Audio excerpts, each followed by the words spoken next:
लीजिए, मनुष्य जीवन का उद्देश्य है भगवत प्राप्ति,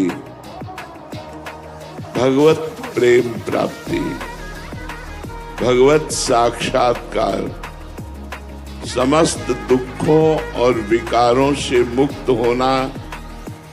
ये केवल मनुष्य जीवन में ही हो। कहते स्मृति को हमारा मन हर समय इष्ट का सुमिरन करे, उनके रूप का, गुण का, कृपा का, नाम का। अगर मन सुमिरन करता है, चित्त में वही वृत्ति है, मुख में वही नाम है, वही चर्चा है, तो बोले ये है जो कृपा हरिवंश की। अब दूसरी श्रेणी, इससे उत्तम गति अध्यात्म की और बढ़ी जब, तो बोले सब जीवन सो प्रीति, रीति निवाहत आपनी, श्रवण कथन प्रतीत, ये है जो कृपा हरिवंश की। सबसे प्यार करो, प्रेम से बोलो, सब में भगवान विराजमान है, सब में प्रिया प्रीतम विराजमान है। चिद चिद लक्षणम सर्वम राधा कृष्णमयम जगत, चेतन अचेतन सब राधा कृष्ण ही विराजमान है।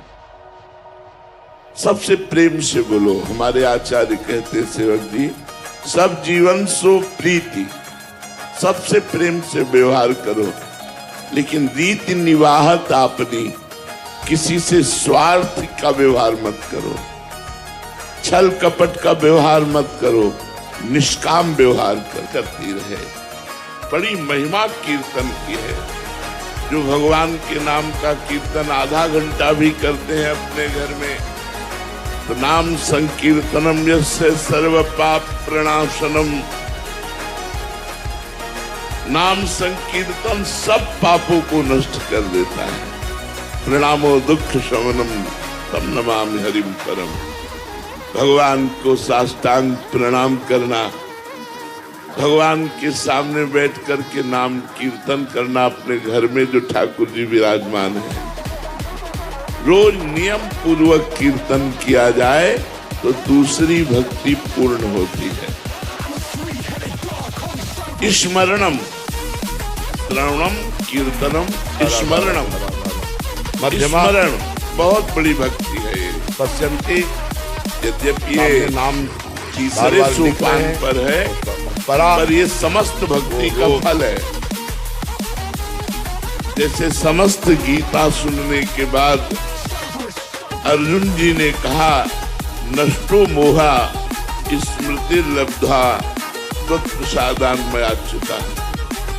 हे अच्युत गोविंद, आपकी कृपा प्रसाद से मोह का नाश हो गया और अब स्मृति प्राप्त हो गई।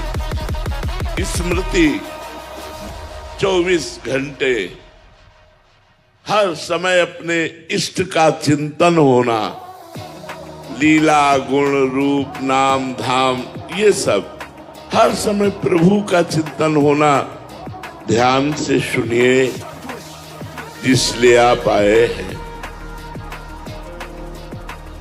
मनुष्य जीवन का परम लक्ष्य है भगवत प्राप्ति, भगवत प्रेम प्राप्ति।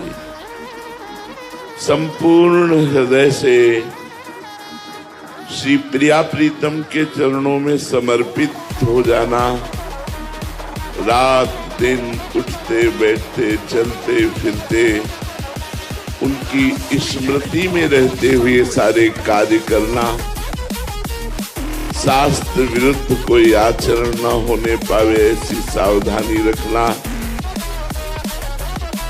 ये हमारे मनुष्य जीवन का परम लक्ष्य है। इसकी प्राप्ति के लिए शास्त्रों में बहुत से साधन वर्णन किए गए हैं। सांख्य योग, अष्टांग योग, कर्म योग, भक्ति योग, प्रेम योग। इन कठिन साधनों के द्वारा प्रेम योग की प्राप्ति नहीं होती, क्योंकि प्रेम द्रवित हृदय में होता है, कठोर हृदय में प्रेम नहीं होता है, मलिन हृदय में प्रेम नहीं होता, कपटी हृदय में प्रेम नहीं होता। हम सब मलिन हृदय के कपटी जन हैं, मुख में कुछ और, हृदय में कुछ और, आचरण में कुछ और। अब हमको अपना हृदय निर्मल करना है, तो उसकी सबसे पहली